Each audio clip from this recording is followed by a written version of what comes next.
Hi, welcome to Playing Flute with Mami, and I am Mami, and I've been talking about Gariboldi's Etude Opus 132. I picked one etude to talk about how to use it for the daily exercise, like every day's little something that you can add to your regular exercise and practice. And today I have a number 11.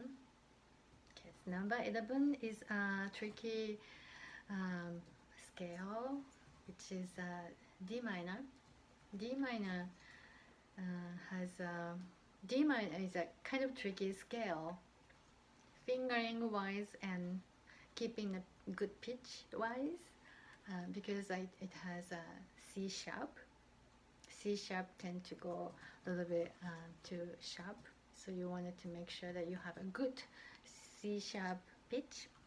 And also, so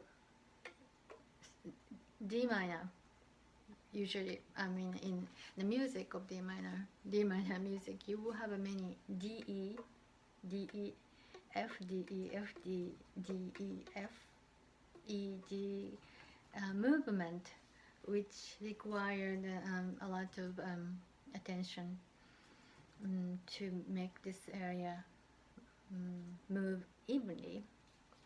So, and this particular one, number 11, this first two measure is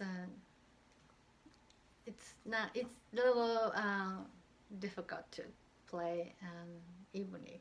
I think many of you found it that it's a little uncomfortable when you play it. Once you get to the third bar, measure 3, it's like, oh, I can play this part. But then again, 1, 2, 3, 4, 5, from fifth measure you have the same scale, the same phrase, so you feel uncomfortable. I see that many times. Many people do that.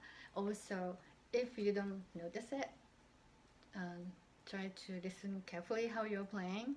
Probably, if you're not paying attention, maybe you're not playing it evenly.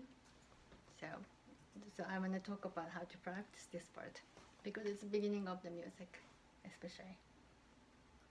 So it's all 16th note.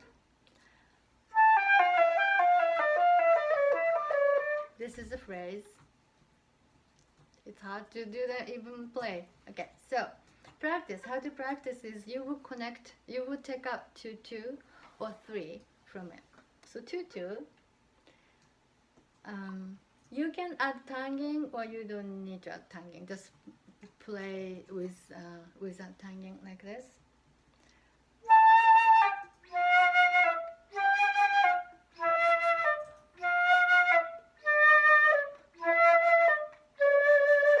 So what I'm doing is try to understand your sound, how your note will sound.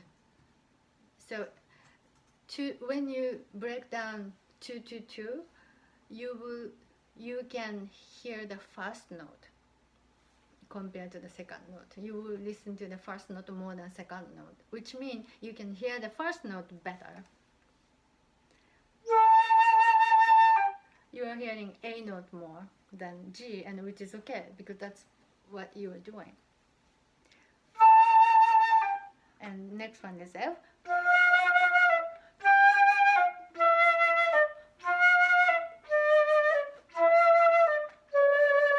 Just do like 2 or 3 times, then you will change to the next 2, 2. So you will separate the first A and start from G to combination of 2 connection.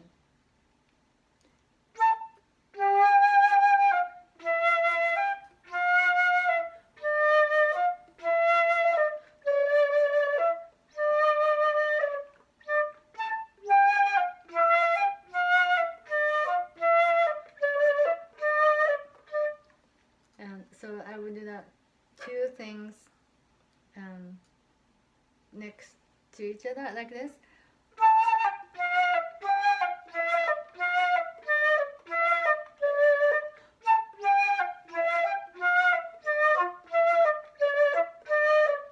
So if you do this couple of times for each version, couple of times, then you will have more better sound. You are creating the better clear, bright sound. Then do like this.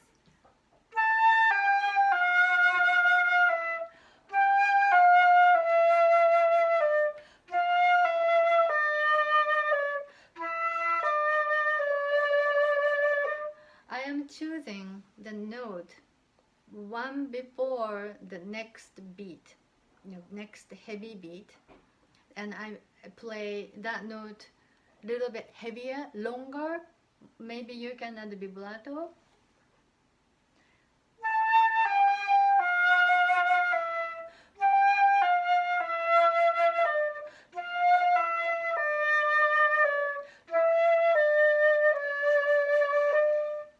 Maybe after this, I think you can just play it without stopping or modifying, and just play it as it shows. Probably it will be much smoother than before. So what it happened is, when you just read the music and then play it, your fingers have a certain habit. Some finger is stronger, some finger is weaker, and combination of certain fingering is easier or harder, and you are just playing without balancing everything. So when you learn to play the music, and then you notice that there is a many like a 16th note continuously, and maybe it has slower, and then when you learn the music and you understand how the music will go, then break down into like very detailed, it's like a very small amount of connections, and then you will notice that which part is a little bit harder for you, or you will notice that which note is easier to play. You notice that some note is easier, some connection is easier, which means that you have some other part that it's not as easy as that part. So you will slow down, you will break down with non-tanging or tanging or something heavy and light movement, so that you will identify how to do it, and probably you don't even think about controlling it. If you just think about emphasizing some note heavier, lighter, continuously, like making a pattern, and then just play the particular part without stopping, probably you can do it very smoothly. This is the one way to exercise. Because I don't have music right here, so it's kind of hard to explain, and maybe it doesn't really make sense to you. Maybe I will put like a whiteboard or something here and explain how I'm breaking down the phrase someday. Anyway, this is one way to think about when you notice that your long phrase may not be smooth. So thank you for watching, and have a good exercise today. So see you tomorrow. Bye.